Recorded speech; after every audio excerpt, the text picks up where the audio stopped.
Yuk dakwah.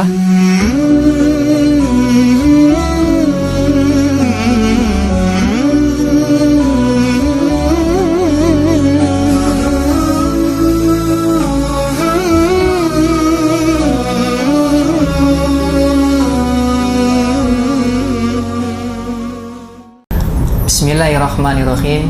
Assalamualaikum warahmatullahi wabarakatuh.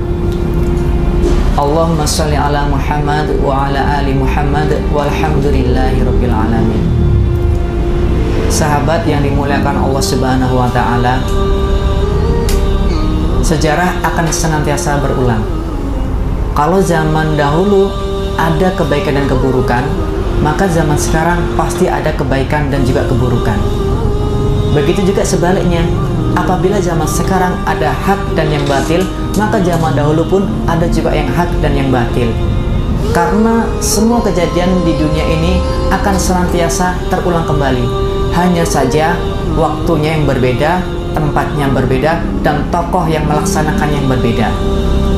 Maka zaman sekarang ini kita sedang mengalami seperti halnya taun atau wabah, yang pada saat ini kita sebut sebagai wabah corona, virus corona.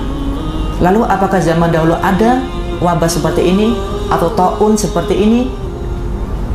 Sahabat rahimakumullah, memang virus corona pada zaman dahulu memang belum ada.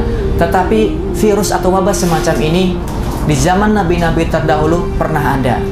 Jadi kalau zaman sekarang sudah ada virus, sudah ada taun wabah seperti ini, maka zaman dahulu pun sudah ada. Karena sebagaimana yang dikatakan oleh Ibnu Khaldun dalam kitabnya yang terkenal yang bernama kitabnya Muqaddimah Ibnu Khaldun, beliau mengatakan bahwa sejarah akan senantiasa terulang. Apa yang terjadi pada masa hari ini, pada saat ini, itu pernah terjadi di masa lampau. Tinggal kita bagaimana menyikapinya saja.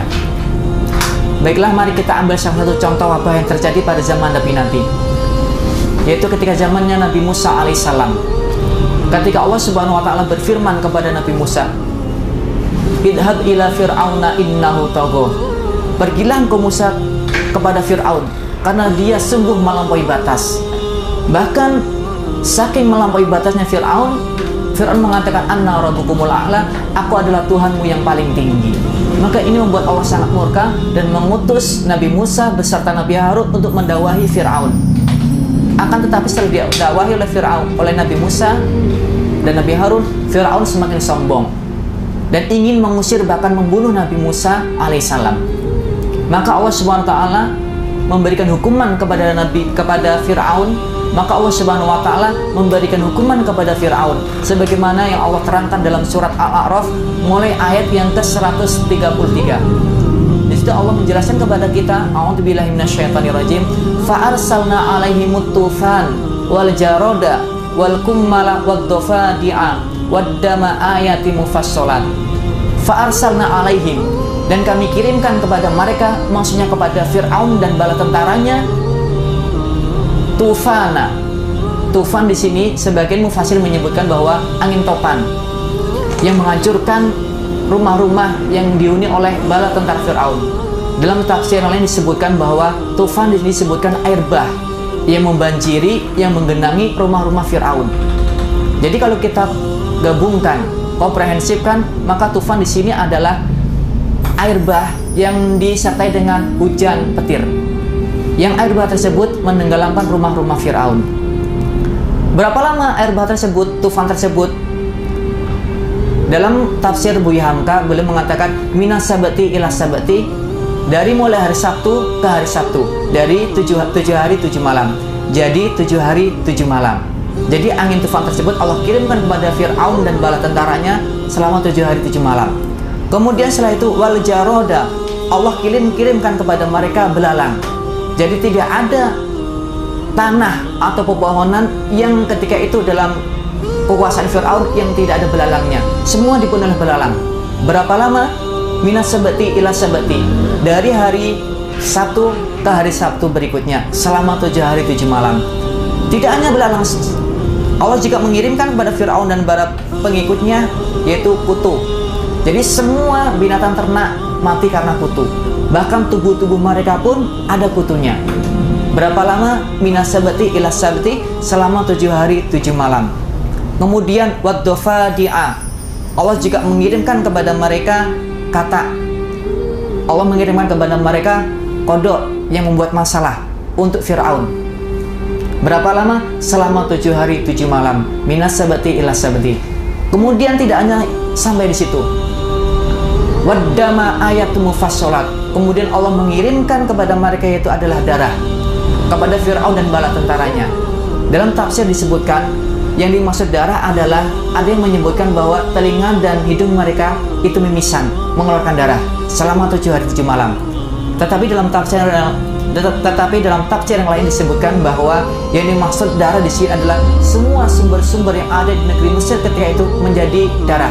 Jadi sungai menjadi darah, sumber-sumber mata air juga menjadi darah selama 7 hari 7 malam. Walamma waqa'a alaihimur rijzu qalu ya Musa. Dan ketika mereka ditimpa azab tersebut secara terus-menerus, maka Fir'aun tahu ini solusinya hanya ada pada Musa. Ini yang bisa menghilangkan azab ini hanya Musa. Maka dipanggillah Nabi Musa tersebut. Ya Musa, ud'u lana rabbaka bima ahida indak. Berdoalah engkau untuk kami sebagaimana yang telah engkau janjikan untuk kami. Jadi Fir'aun mendatangi Nabi Musa, memanggil Nabi Musa agar Nabi Musa berdoa kepada Allah Subhanahu wa taala untuk menghilangkan wabah yang ada di negeri Fir'aun ketika itu. La in kasafta anna rijza lanu'minanna laka wa lanursilanna ma'aka bani Israil. Seandainya wabah ini hilang, ini kesepakatan Fir'aun, seandainya wabah ini hilang, pasti aku akan beriman kepadamu, wa lanursilanna ma'aka bani Israil, dan aku akan lepaskan Bani Israel untuk pergi bersamamu. Jadi apabila Nabi Musa tersebut berhasil menghilangkan wabah ini, maka Bani Israel seluruhnya akan diberikan kepada Nabi Musa untuk pergi ke Baitul Maqdis. Falamma kashafna anhumur rijza ila ajalin hum balighu idahum yanqusun. Tetapi setelah kami hilangkan wabah tersebut, mereka berpaling, mereka ingkar janji, bahkan mereka ingin membunuh Nabi Musa. Sahabat yang dimuliakan Allah Subhanahu wa taala, jadi ketika itu Fir'aun dia mengetahui solusi dari wabah tersebut, yaitu Fir'aun mendatangi Nabi Musa karena Nabi Musa lah yang bisa menghilangkan wabah tersebut. Akan tapi ketika itu Fir'aun hanya ingkar. Lalu bagaimana dengan zaman sekarang untuk mengatasi wabah ini? Oleh karena itu, mari kita ajak para ulama, para ustadz dan tokoh agama untuk sama-sama berdoa kepada Allah Subhanahu wa taala agar wabah atau virus corona yang menimpa negeri kita tercinta ini segera Allah angkat dan Allah sehatkan kembali bumi kita dan Allah sehatkan kembali saudara-saudara kita yang sakit. Tidak salah apabila mengatasi virus ini dengan kepandaian para ahli, dengan para pakar, dengan pakar kesehatan dan pakar-pakar lainnya, itu tidak salah.